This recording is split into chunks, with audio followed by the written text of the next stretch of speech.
Welcome back to Lariat TV News. This week we bring you a special election newscast. I'm Lauren Holcomb. And I'm Gracie Savage. First, we tell you more about President-elect Donald Trump.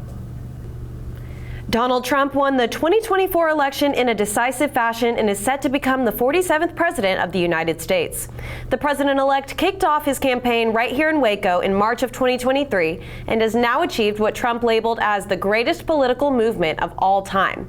Trump commandingly won McLennan County by earning 64.9% of votes. Vice President Kamala Harris received 33.9%. Harris held the support of 51% of likely voters on the eve of the election. While the polls indicated a tightly contested race, Baylor professor of political science Dr. Benjamin Kleinerman said that President Joe Biden's subpar approval rating weighed down Harris's campaign. Kamala Harris is the vice president in an unpopular administration. So running for president when you're the vice president in an unpopular administration is a difficult thing to do. And I think in a way, it's not all that surprising that she'd lose given that. The election results will be confirmed in Congress on January 6, 2025 to make Donald Trump the 47th president of the United States. Republican Senator Ted Cruz won re-election for a third term in Texas by defeating Democrat candidate Colin Allred. The Associated Press called the race for Texas with Cruz receiving 53.2% of the votes. Despite breaking fundraising records throughout his campaign, Baylor grad Colin Allred received around 44.5% of votes. Cruz earned 62.2% of the votes in McLennan County, while his counterpart collected 35.7%. Waco was a part of Cruz's Keep Texas Texas tour in late August. During his visit, Cruz was critical of the current administration's immigration agenda and said he was steadfast in preserving Texan values. At the time, Cruz echoed his faith in earning re-election, which held up on Tuesday night. Listen, there's no doubt we have a real battle in Texas, and there's a fight for the direction Texas goes. I'm confident we're going to win in November because Texas is a state that believes in common sense. Cruz begins his third 6-year term on January 1st and will be up for re-election in 2030. Republican Pat Curry beat out Democratic challenger Aaron Shank in the race for the 56th district of the Texas House of Representatives. LTVN's Gracie Savage caught the reaction at the backyard in Waco. Every 2 years, voters either elect or re-elect an individual to serve in the Texas House of Representatives for District 56. This year, there is no incumbent running. Republican Pat Curry ran against Democrat Aaron Shank for the 56th district of the Texas House of Representatives. Curry received 68.3% of the vote, with 66.3% of the votes counted. Shank received 31.6% of the votes. And have a stronger voice in McLennan County, and frankly looked around for candidates and had a lot of people say, why are you not the candidate? And so I prayed about it, and God said, you're going to be the candidate. Curry's policies are rooted in conservative family values and are centered around improving public education, emphasizing job creation, and improving the water issues surrounding the Waco area. One of the biggest challenges is water. Making sure that we have a long-term plan for water, making sure we have a long-term plan for our power grid, the essentials of life. Emily Neild, a supporter of Pat Curry, said that she loves everything he stands for. Pat Curry's entire platform has always stood out to me. He's a Republican candidate. His platform on education, it was super important to me. Curry is set to replace Doc Anderson, who announced his retirement after nearly 20 years serving District 56.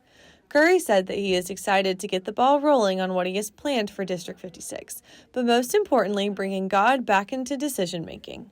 We've got to put God back into our schools, back into our government, back into our churches. We need people to understand that this is God's country, and we need to use that, we need to move that forward and move that needle going forward. For Lariat TV News, I'm Gracie Savage. Aaron Shank also held a watch party on Tuesday night. LTVN's Lauren Holcomb caught up with Shank to recap her campaign journey. The race for the Texas House of Representatives seat for the 56th district, which includes McLennan County, is coming to a close tonight. Now I got the chance to sit down with Democratic candidate Aaron Shank and talk about what this campaign journey has meant to her. Democratic candidate Aaron Shank ran for District 56 House seat against Republican Pat Curry. Shank came short at 31.67% of the vote, with Curry coming in at 68.33%.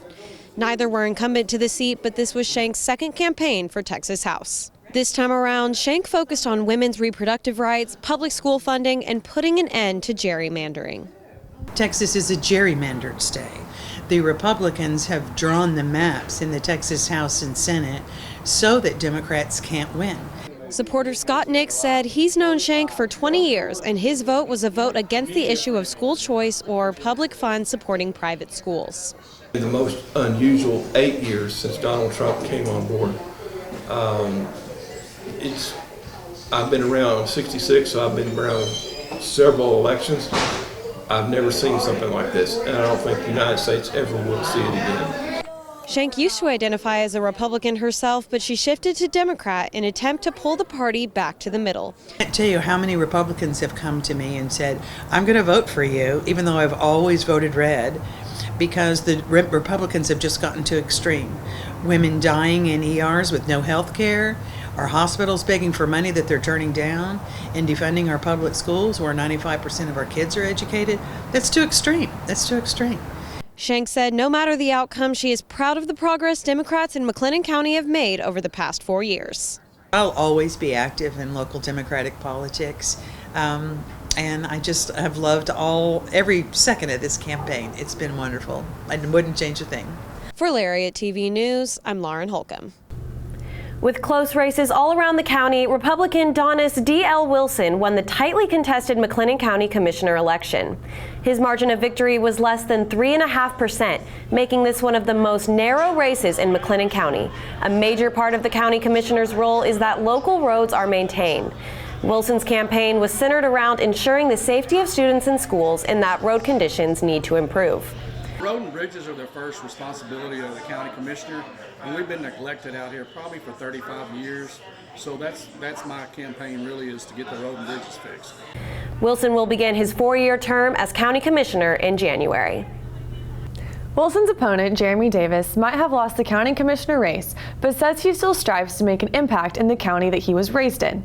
Davis's efforts stretched across the Waco community by creating a mentor program for at-risk McLennan County youth, and was inspired to do so after working in Waco ISD as a behavioral specialist. When campaigning, he focused on economic and infrastructure development, as well as supporting vital community programs. We were able to catch up with one of Davis's supporters, Jackie Carter, who noticed his leadership skills at a young age. I've known Jeremy since he was in the 5th grade. And I've always known that he has leadership skills. I've always seen his leadership skills. And so I wanted to support him because I know everything that he does, it's always positive, it's always for the community or for the children. So that's what drew me to Mr. Davis. Next, election recaps continue with local races. And how Baylor students got involved. Keep it here. I'll never get used to this. I'll never get used to this. This is how I wanna live. Forever we'll be singing like, oh, I'll never get used to this. I'll never get used to this. I'll never get used to this. This is how I wanna live. This is how I wanna live. Forever we'll be singing like, oh, I'll never get used to this. Baylor graduate Gina Parker was elected to Texas's 7th Court of Criminal Appeals. Irma Pena caught up with her on election night. Inside these doors, Gina Parker and her family are celebrating her win in the Texas Court of Criminal Appeals race, defeating Democrat Nancy Mulder. The night started with anticipation for the election results. Looking forward to the results. Glad to be a part of this, that we're able to come together and share, and look forward to who the winners are. Parker was born and raised in Waco and graduated from Baylor School of Law in 1986. She's honest, Gina. She's transparent. She has such a kind heart, but she's got such a fight. She's a warrior. Gina is following the footsteps of her mother, Darlene Matledge, who served the Waco community as vice chair of the Republican Party. It's wonderful. She has worked very hard for this, very hard, and she's very deserving of it. Just more than 3 hours after the polls closed, the race was called with Parker receiving 67.9% of the votes. I feel great about it. It's really exciting after a long campaign, a long journey. So I'm excited about serving the state of Texas as a judge. But she wants Texans to be sure of one thing. I'm committed to keep my word and not betray the trust of the Texas. Parker will begin her 6-year term in the Texas Criminal Court of Appeals on January 1st, 2025. For Lariat TV News, I'm Irma Peña. This election cycle, Baylor's Hurd Welcome Center served as a convenient voting location for students and faculty. Braden Murray has the story. To make it easier for students and faculty to vote in this year's presidential election, Baylor's Hurd Welcome Center was available as a polling location.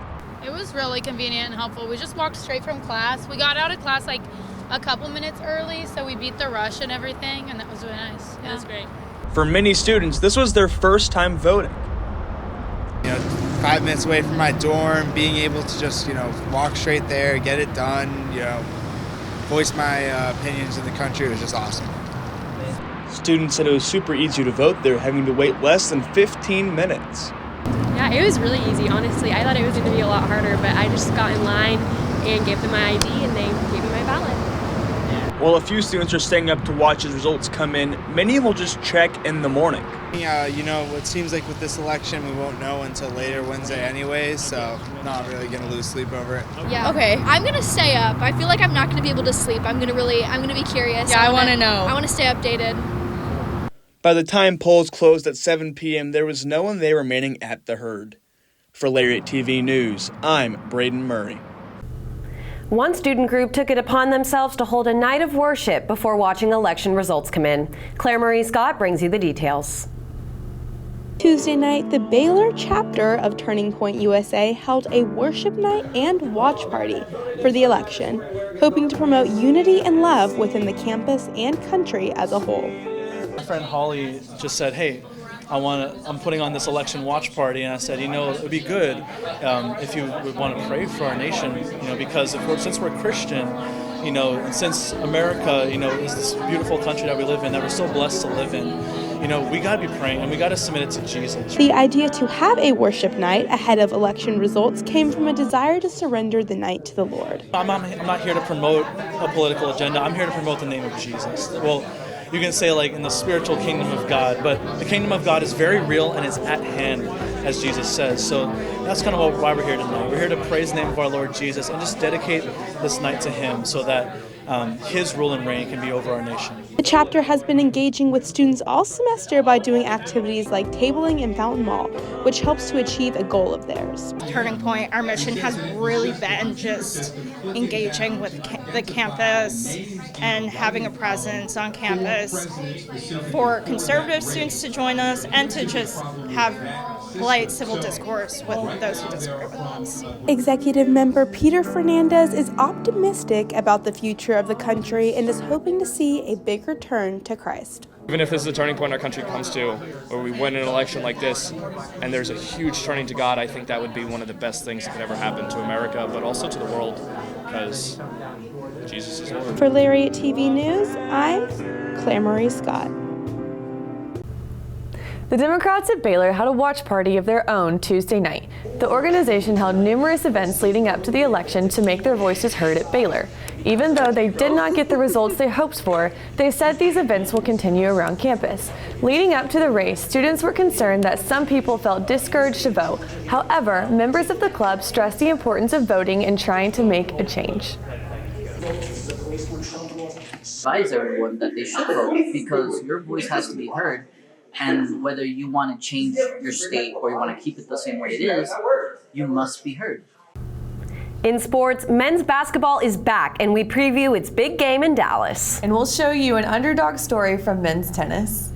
We were born to run. There's a spark in your heart and a fire that's in your eyes. For the hope that you know everything's gonna be alright. Living our best life, taking it all in stride. The light will be a guide. We were born to run. We were born to run.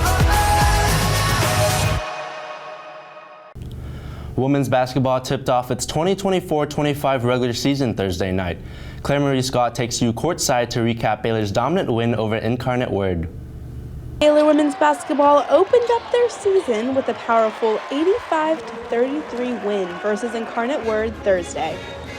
Multiple players had career-high nights. Dariana Littlepage-Buggs scored 25 points and had 6 rebounds. Bella Fauntleroy had a career-high 14 rebounds. It's one thing we do really well as a team is we celebrate each other. Like every single person on our team had impactful stat lines in different areas, like Jada with all of her assists, Bugs with her points. I rebounded. Kyla came in and had a lot of energy. Nettie came in and hit a 3-2. We just had everybody doing a little bit of everything, and everyone stepped into their role tonight. Fauntleroy was also able to assist in multiple facets of the game, which her teammates admire her for.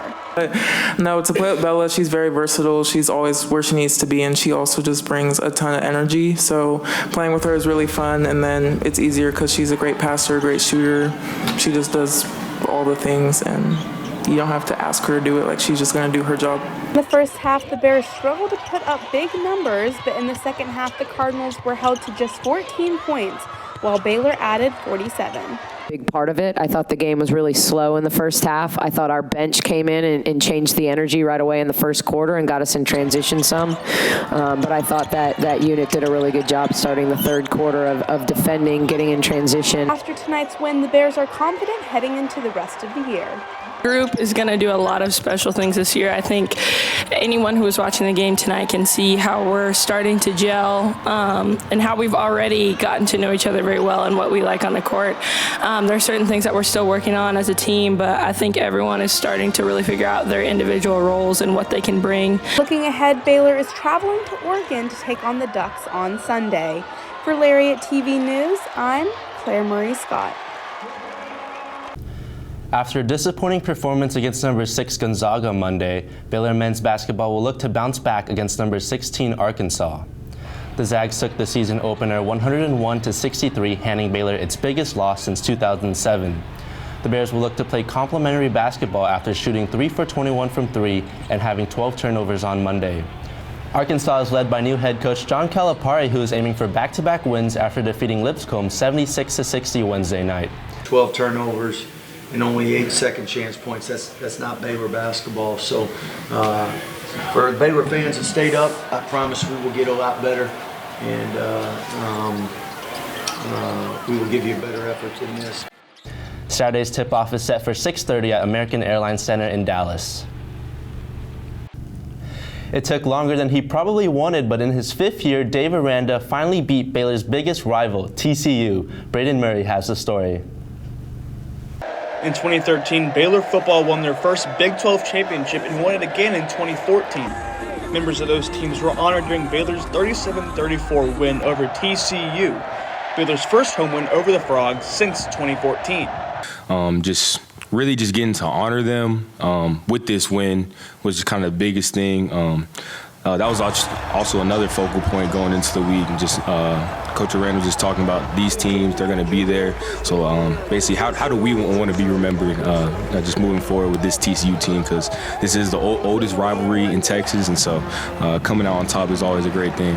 Baylor put up nearly 500 yards of offense, and also Robertson didn't throw for any touchdowns. Bryson Washington scored 4 on the ground and racked up 196 yards. We really just wanted to win the game, and that's all I was striving for. Whether it was me or Dawson, Rich, anybody running the ball, I was just excited to get a win. And that feeling with my mom, I feel like she's been waiting on it. She's been seeing me all throughout my career playing football, scoring all these touchdowns in it, and she finally said me do it on the collegiate level. Defensively, the Bears once again struggled against the pass, giving up more than 330 yards and 3 touchdowns. But the Bears came up with big stops when it mattered most. I think we just, continue to prove who we are. We're a bunch of underdogs, in my opinion. People who probably looked the other way when they had the chance to get us, and we all came here for a reason.